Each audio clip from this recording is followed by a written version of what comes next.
I was recently finishing up the Pokédex for Pokemon Violet and was playing it for hours these past few days on the Switch 2 because back when I had it on the Switch 1, I barely touched the game after going through the story. I think we all know why. And this got me thinking. A lot of old heads like myself who grew up with the older Pokemon games believe that the newer Pokemon games just don't hit the same as they used to back in the day. So I asked myself, why is that? Nostalgia? The 2D environment? So today I'll be going over the reasons why many of us older fans prefer the older Pokemon games. 2D. You would think that with Pokemon moving over from 2D to 3D art style, the game would look more realistic and be received better. Well, you're wrong. No! It can't be! No! It seems that a majority are not the biggest fans of the 3D art style in the mainline Pokemon games. Let's start off with the biggest one, being the Pokemon models. The last 2D Pokemon games, being Pokemon Black and White 2, perfected the 2D models in my opinion, because 2D models looked... Oh my god, what is that? You now had the 2D sprites finally being animated throughout a whole battle, and then we just straight went into 3D models. One example of the biggest downgrade from 2D to 3D is Typhlosion. In 2D he was menacingly jumping around with his flames out, having hella aura. Then, in 3D, they remove the flames and they just have him standing around like a normal Joe. And this is the case for most Pokemon. When 3D was introduced, it just felt like a lot of the Pokemon's personality and behavior was just stripped away. Now, before you all come for me in the comments, hold up. I think Game Freak is making some steps in the right direction.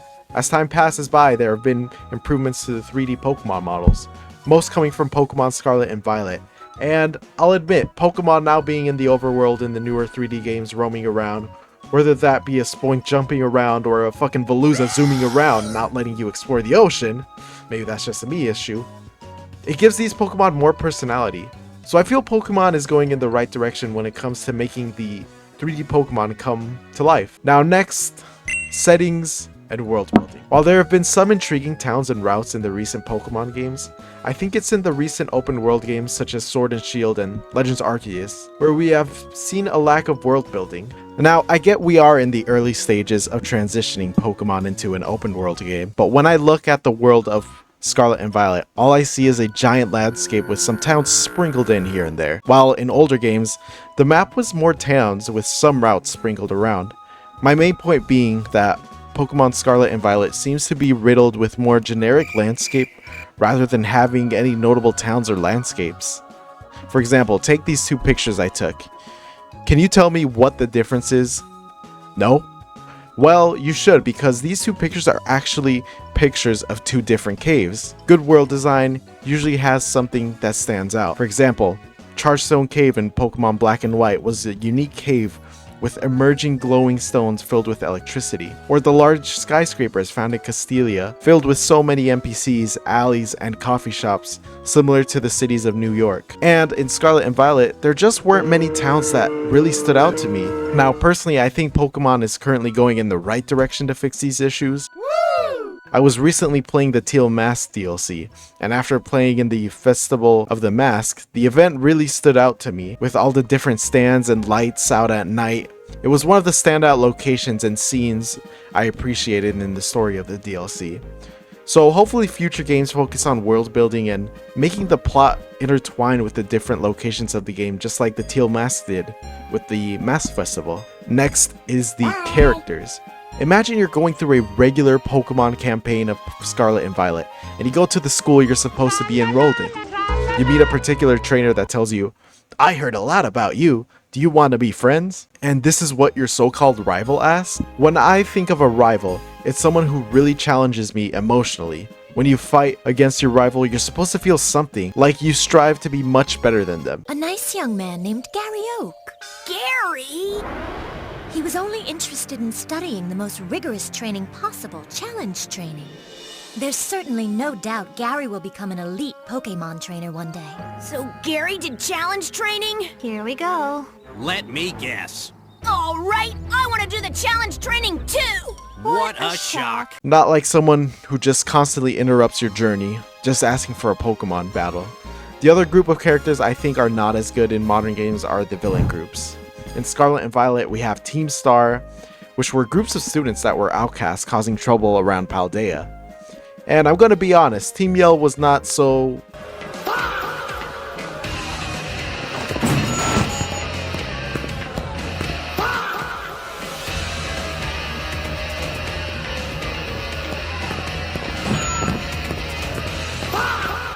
memorable at all. All I remember is that they were giant Marnie stands. They probably even uploaded Marnie edits on X.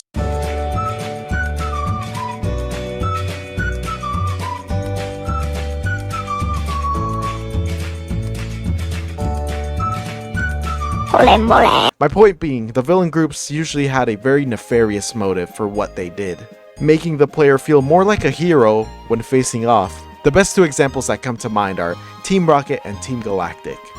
Team Rocket's goal was simple, but also evil, with trying to steal every Pokemon and control the Pokemon's population for domination. But for Team Galactic, man oh man, Pokemon really cooked here. Team Galactic's goal here was to create a whole new universe. Yeah, I know, it's a little strange, but tell me, how do we go from a villainous team who ends up almost destroying the universe itself to a group of outcast students causing troubles with some car Pokemon? Like what? Just a food for thought. But not gonna lie, spoiler alert, from Pokemon Scarlet and Violet, finding Penny at the end was pretty fire with that song that was playing throughout the whole battle. If you know, you know. Now, finally, one of the biggest reasons that I think I personally view the older games as better is nostalgia. Nostalgia of being a kid and playing these games as long as I wanted to, without a care in the world. Back when all I had to worry about was going to school and having addition sheets that took like 5 minutes as homework. You know those addition sheets. But back before I had the J word, you know, a job, responsibilities, and in general just living on my own, I barely have any time to play video games. The most gaming I do during the whole week is when I'm going on the toilet, opening up some Pokemon TCG Pocket Packs. By the way, if anyone has the Full Art Umbreon, please hit me up and thank you. There's just something magical of playing video games as a kid with no worries of responsibilities looming in the back of your mind, preventing you from enjoying a game. Because as an adult, you know, you can't have the freedom of playing a video game as long as you want, because you have a life. Starting with commuting to your job, working 8 hours, commuting back home, preparing dinner, and after that, doing that 5 times a week. You really only have a little over 2 hours, if you're even lucky, compared to being younger and only having to worry about school. But it's something we all have to go through. And instead of sitting there and complaining about how video games don't feel the same as they used to, like I just did, there really is nothing we can do. Rather, we should be grateful for the moments we are living and just appreciate the time we can play video games. Because now, it's much more rare for us to even be on video games, so we need to cherish that time. So just enjoy what you play at the end of the day, and don't listen to what other people say.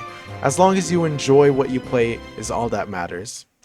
Thank you for coming to my TED Talk. So if you guys enjoyed, make sure to like the video and subscribe if you want to be posted on when the next video will be uploaded. So yeah, have a good one, y'all.